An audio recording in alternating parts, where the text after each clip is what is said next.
Welcome to Full Embrace. We're Summer and Michelle, two life coaches exploring life's messy beautiful and powerful moments together. every part of life. Embraced.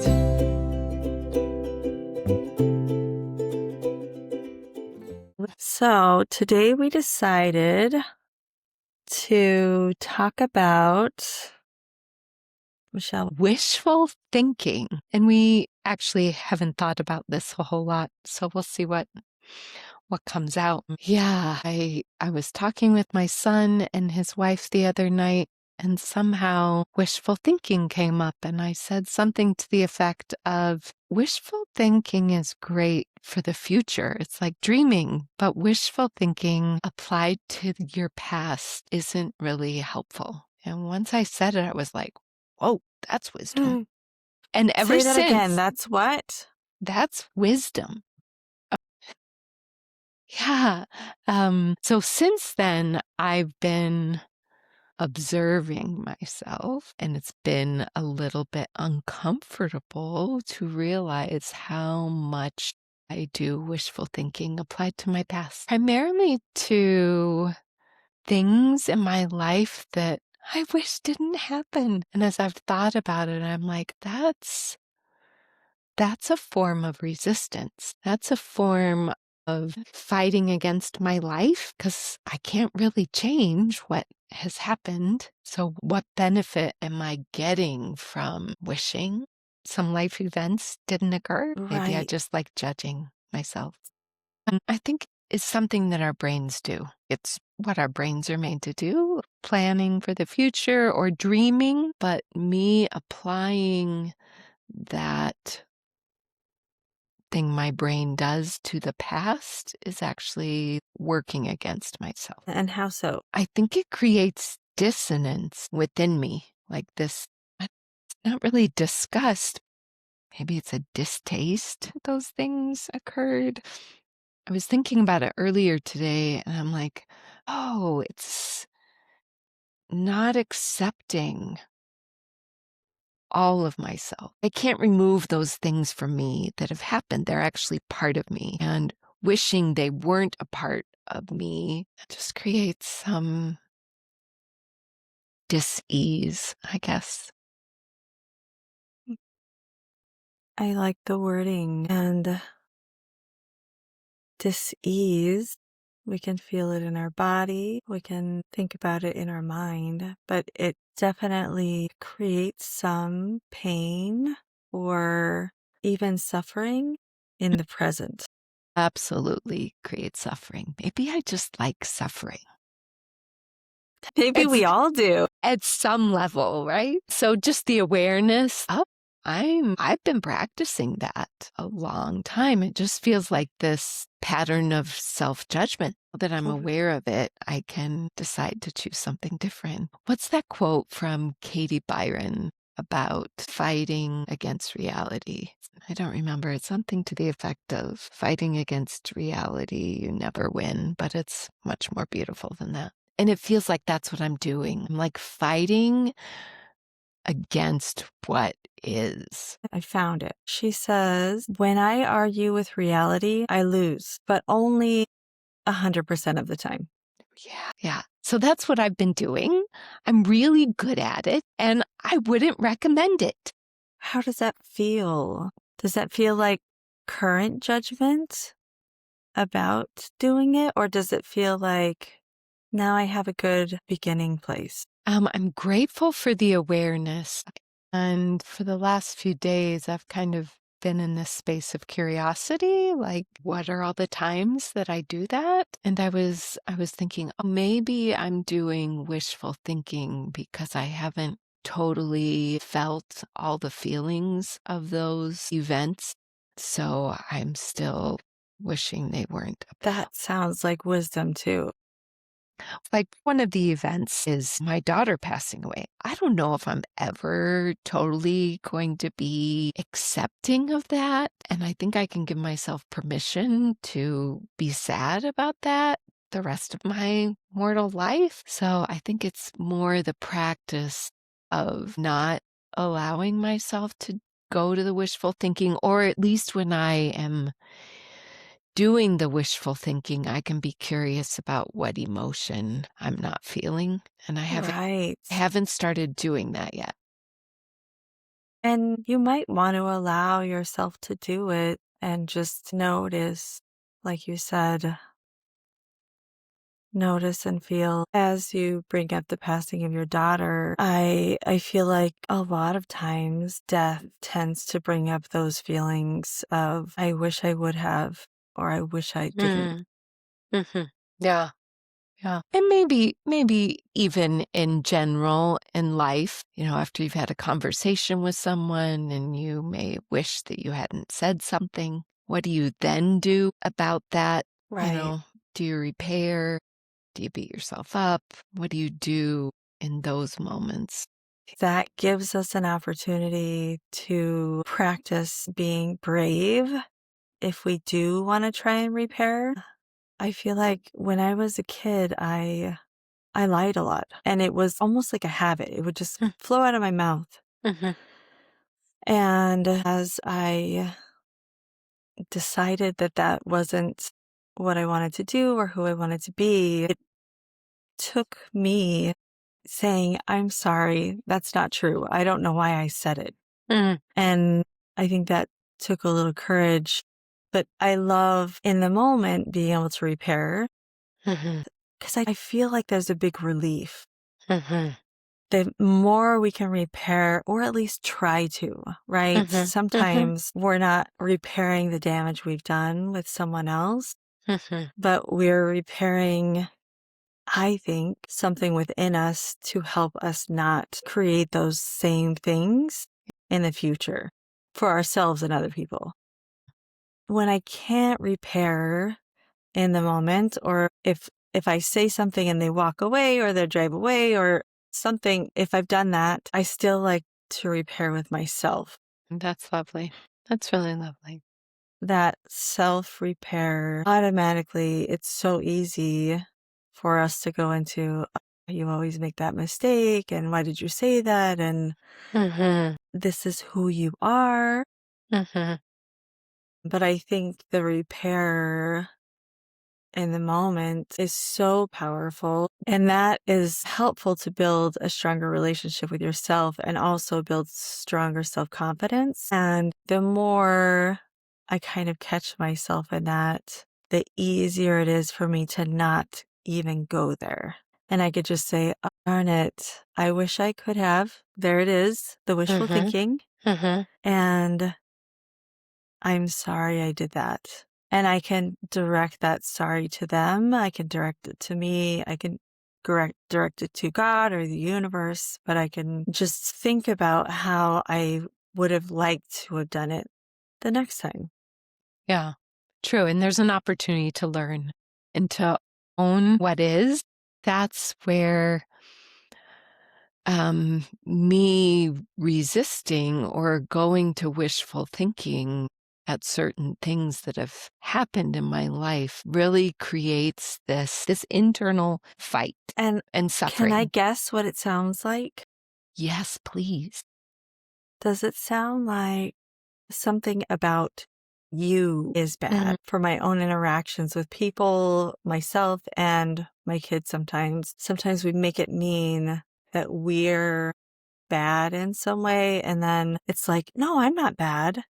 It's almost like an argument of, mhm, "You did this, so you're bad." mhm. And no, you're not really bad. Yeah. So you're, like, arguing within yourself, having this conversation where it's like this tennis match back and forth. It brings in shame and Mhm, blame mhm. and defensiveness, And so much suffering. suffering, insecurity. And yeah, and for me, like, the events in my life that I do that with have been huge, like, life-changing events for me that were incredibly painful, traumatizing. So part of me thinks you're viewing them through a lens that isn't serving you. Michelle, whether the lens is that was a punishment or I did something wrong, I deserved that, or whatever the lens, it's really not creating inside of me the intent of what the event is trying to create for me. And I'm just like fighting against it. No, I just don't Mm. want that to be any part of my story or any part of my life. I want to forget it. I want to deny it. So I go to that wishful thinking. I just wish that had never happened. It's A friend of mine said the other day, when we can accept the hells in our life as actually the way for transformation, we transform. Instead of me like resisting it, like if I had done something different, if I had, all the means of wanting to control or judge myself. I think that's another powerful statement. Can you repeat it? It was something to the effect that when we can accept the hells of our life or of our story as the way to rise, to transform, then transformation happens instead of this resistance that I'm creating by wanting that not to be a part of my story and wishing it, thinking I could wish it away, right? I need that magic wand. And can we just pause for a second and talk about the hells? Like, what would be considered one of those hells of our life, Yeah, I think there's possibly? probably too many to number, but I would say definitely abuse, some level, Mhm. abandonment, mental health issues, close family members passing, friends passing, any addictions. Shame just keeps coming up for me. Mm, Like anything that causes shame, whether we do something to create the shame or someone imposes something on us that also mm, makes us feel shame. Obviously, there are other things that we want to wish away, big transitions that we weren't helping for, anything we weren't hoping for, health issues. But seriously, so much transformation if yeah. we let them come from those experiences. Yeah, if I can frame them differently, right, than I'm currently perceiving, I sense I'll have so much more freedom, so much more trust. Like, honestly, if I look back on some of these hells of my life, I can see what they've created, how it's brought me to who I am today. Like, I could count some of the gifts of them. Am I ready to stop wishing them away? And yeah, a couple that come to my mind are compassion, humility, desire to help other people who might be in those situations. Real empathy. Yeah, I think so. I guess I would say empathy. And I think vulnerability is a superpower. And some of those experiences teach us vulnerability. Even if we can't bring ourselves to be vulnerable in the moment, It's certainly a way we can connect with people at a deeper level and yes. meet individuals where they are because of our own experiences. So it feels to me like it's a form of accepting what is, like embracing my whole life, letting my whole life be my story, be a gift at some level? And can I use that? Can I use that to contribute? Can I use my life experience to be beneficial, not only to myself, but to anyone? If I stay in wishful thinking, I'm going to hide it. So acceptance is also a superpower. Yeah. Once we accept where we are, who we are, and how we became who we are, we can begin to, like you said, connect with people way deeper than showing just one side of ourselves. Right. So instead of keeping myself separate in these parts, it creates some sense of wholeness within me because I'm owning all of it instead of disowning parts of my life that I just wish weren't there. It's this feeling of unity within instead of this separation. And how does that feel? Really hopeful because I have the experience of myself of all the separating, all the disowning, and I love the idea of wholeness and being able to contribute. And a lot of the separating and disowning makes us feel judgment, and judgment doesn't feel good. No. It doesn't. Oh, In your body. it creates a lot of suffering, like Mm. internal suffering. And maybe I just like the familiarity of that at some level, some automatic level. Like, I'm just going to go to wishful thinking because I may as well suffer because these events were suffer, right? So I'm really familiar with that experience of myself. So, how do we begin to accept and have more unity and connection? Yeah. I think first step for any form of transformation is the awareness. I wasn't really aware that I was doing the wishful thinking until I heard somebody talking about it. And I was like, hey, do that. I do that frequently. Just noticing that and what that creates for you. It's okay that we do it. Part of being a human. I think sometimes it might go back to loving that person that we were when it happened and comforting that person as if they were with us now or as if we were there with them back then. Yes, maybe that's what she needs instead of all this wishful thinking. Maybe when it comes up, I just say, oh, I'm so sorry that happened. That must have been really, really difficult. And I'll sit with you as long as you need me to. And you didn't know any better, and I still love you. Yeah, I'm right here. Whatever you need. And sometimes I don't know if we can go to a place of, I know what you were thinking. It totally makes sense that you felt that way, that you did that thing, that you received Yeah. whatever. And messages of like that that wasn't your fault. You're not to blame. I'm no longer judging you. Yes. And sometimes I'm sorry that I've been judging you. I'm sorry that I've been so harsh on you and that I haven't been there for you. Mm, And yeah, I'm going to try yeah, to do it differently. yeah. I'm sure that's what those parts of me need. And maybe that's what those wishful thoughts are inviting me to do. Maybe more wisdom. It's amazing. So I guess if any of this is resonating with you at all,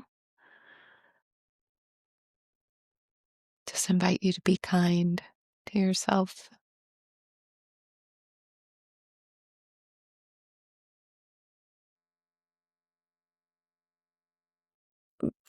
Self compassion is a practice. Mhm. Yeah. And we invite you to try it out, to practice it. See what that creates for you instead. I'm going to try it. Me too. And we would love to hear if you try it too. So feel free to comment or to write us. Wishful thinking is a normal part of being a human. And now we can start to look at it a little differently. Yeah. And maybe it's an invitation to meet that part of you that didn't feel met in those circumstances in your life. We're excited to do this work with you, Yeah. alongside you. Every part of life. Embraced.